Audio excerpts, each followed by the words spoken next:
In the 1700s, mental illness was widely understood as a moral failing or demonic possession. Patients were typically locked away in facilities that resembled prisons far more than they did hospitals, enduring profound isolation and abuse. Reformers like Dorothea Dix began visiting these asylums and exposing the deplorable conditions. Her efforts initiated a humanitarian movement built on the idea that patients deserved basic human rights, dignity, and actual care. This shift in perspective allowed Lightner Whitmer to open the world's first psychological clinic at the University of Pennsylvania in 1896. He coined the term clinical psychology, creating a formal discipline dedicated to applying scientific methods to human problems.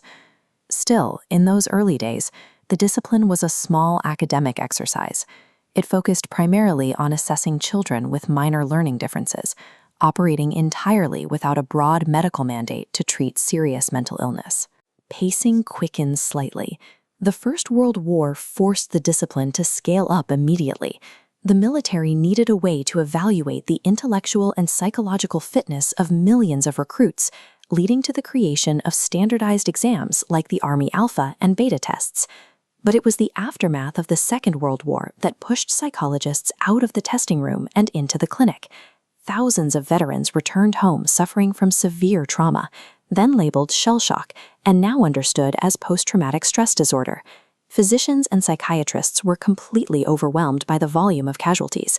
To address the severe medical shortage, the Veterans Administration invested heavily in training clinical psychologists to conduct therapy and provide direct treatment. Global conflict altered the profession's trajectory, transforming clinical psychologists from academic test administrators into frontline healers. With this rapid expansion in clinical practice, the field had to standardize its education. Graduate programs adopted the Boulder scientist-practitioner model, which balanced research with applied clinical skills, ensuring therapists were grounded in rigorous science. Yet, as the mental health sector grew, it created widespread public confusion regarding the difference between a clinical psychologist and a psychiatrist. Psychiatrists are licensed medical doctors. They operate from a medical model, conducting physical evaluations to diagnose illnesses, and they frequently rely on prescribing psychotropic medications as a method of treatment. Clinical psychologists hold a PhD or PsyD. They specialize in advanced psychometric assessment, evaluating intelligence and personality, and use behavioral interventions and psychotherapy to treat patients, generally without prescribing medication. Put simply, psychiatrists are equipped to treat the biological hardware of the brain, while clinical psychologists focus on modifying the behavioral and cognitive software of the mind. For nearly a century, this symptom-based model of therapy has proven effective. However, it relies on a reactive structure, waiting for an individual to experience a breakdown before offering professional help. Today's youth are facing compounding stressors, from digital overload and economic instability to the immediate visible threats of climate-based distress. These are systemic environmental pressures that impact entire populations at once. Because these crises are continuous and widespread, the demand for mental health services is reaching new highs. A purely reactive system, where one therapist treats one patient after the damage is done, cannot scale to meet a generational surge in anxiety.